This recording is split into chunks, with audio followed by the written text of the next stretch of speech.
Good morning. In this video, we are going to discuss about what is tissue engineering technique, and we will also discuss about the scaffold casting techniques, which are developed using tissue engineering technique. First, we will see about what is tissue engineering. Tissue engineering is a multidisciplinary area which involves the combination of biomedical and mechanical field for remodeling damaged tissue. In tissue engineering technique, three components are mainly used, such as cells, scaffolds, and growth factors. Among this, scaffolds plays an important role in the remodeling the damaged tissue. In tissue engineering technique, different steps are involved. First, initially, the biopsy was carried out, in which cells are taken from the human body. The cell source may be autologous, allogenic, and genogenic. Autologous means the cells are taken from the whole human body. In allogenic, the cells are taken from the another human body. In genogenic, the cells are taken from the animal body. After biopsy, the cells are taken and they are cultured in the tissue medium. After the cell growth, it was transferred to the scaffold, and in scaffold, the cells for growth in the bioreactor. After the cells were growth on the scaffolds, it was then put on the human body. That the scaffolds together cells will help in the remodeling the damaged tissue. Next, as previously said, scaffold is an important component in the tissue engineering. There are different types of techniques utilized for the scaffold fabrication, such as self-assembly, template synthesis, freeze drying, melt-blown technology, and electrospinning. Nowadays, in biomedical field, electrospinning was widely used technique for fabricating scaffold.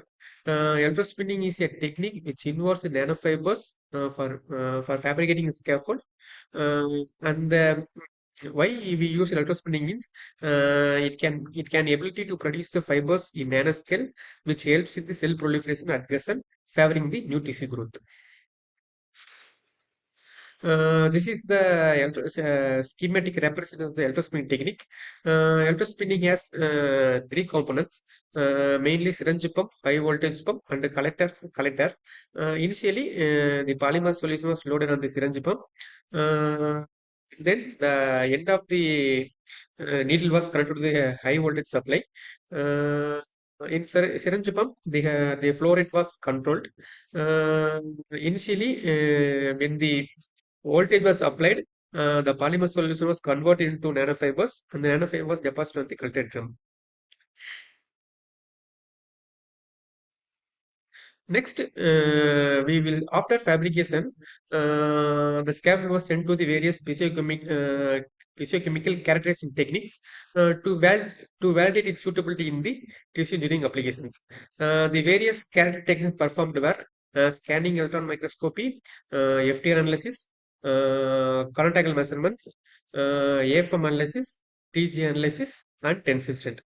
What is scanning electron microscopy means? Scanning electron microscopy is used to study the internal morphology of the scaffolds. Mm, in FTR analysis generally used to study the composite materials. For example, when you use polyurethane as a base material, if you add any additives in the polyurethane, FTR is used to predict whether you added the additives in the PU or not. Next, current angle measurements. Current angle measurements is the important property in the tissue engineering applications. To predict the wettability of the scaffolds. It predicts whether the scaffold is hydrophilic or hydrophobic. Next, AFM analysis. AFM analysis used to study the surface roughness of scaffold. Some scaffolds may be roughness, some scaffolds will be smoothness. For wound healing applications, the smoother surface will be used. For the bone tissue engineering, the surface with rough surface may be preferred. TGA analysis used to study the thermostability of the scaffolds, and finally tensile strength was used to study the elongation of the scaffolds. Tensile strength of the scaffolds mainly used for the cardiovascular applications. Thank you.